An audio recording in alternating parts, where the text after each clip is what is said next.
استخارے کے لیے وہ فون کرتے ہیں، ملاقات کے لیے ٹائم لیتے ہیں، لیکن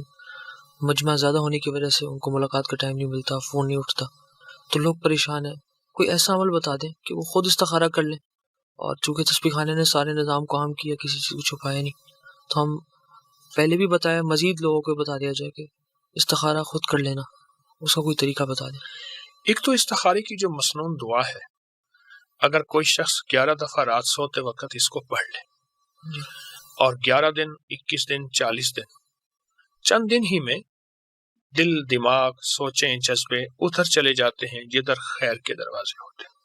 اچھا، اس کے استخارے کی دعا کے لیے کسی شکل کا نظر آنا، کسی بندے کا نظر آنا، کسی کا، یہ ضروری نہیں ہے، جی یہ کوئی ضروری نہیں، لیکن استخارے کی دعا کی تاثیر بہت زیادہ ہے۔ ایک تو یہ ہے،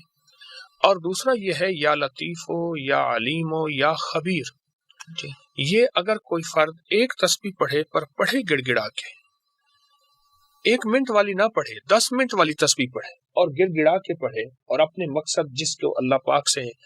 جس مقصد کے لیے رہبری چاہنی ہو تو اس کو پڑھے، تو اس سے بہت فائدہ ہوتا ہے چند دن میں۔ اور ایک تیسرا استخارہ میں اکثر بتاتا ہوں کہ آپ کسی چیز کے بارے میں